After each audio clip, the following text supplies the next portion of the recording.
Daniela, patawarin mo ko sa mga nagawa ko. Hindi ko naman sinasadya yung mga ginawa ko eh.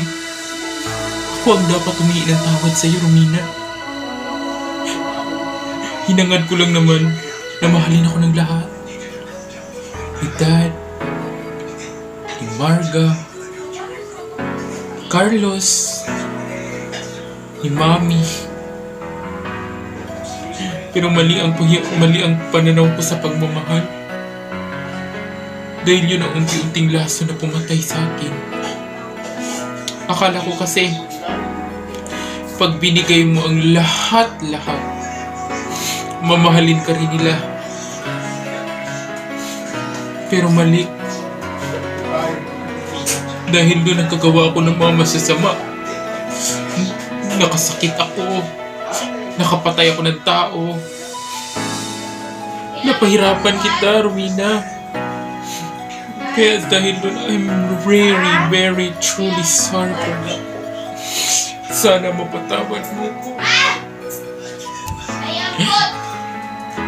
Wala kang kasalanan, Daniela. Alam mo kung naging perfecto lang ang mundo, isang masayang pamilya tayo.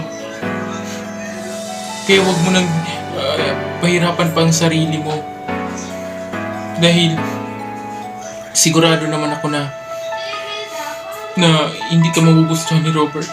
Kung gusto niya na nasa langit na siya, na magkaayos na tayo, maging mabuhay na tayo ng masayang pamilya. Sigurado ko, kung nanonood ngayon si Robert, tuwang-tuwa siya dahil nagiging masayang pamilya na tayo, Daniela.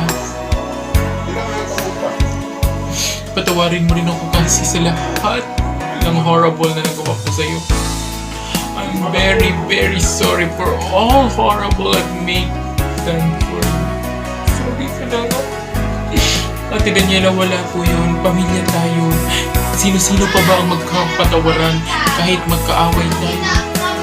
Kahit magkaaway na tayo. Kahit magkaaway na tayo, pamilya pa rin ang natatakbuhan.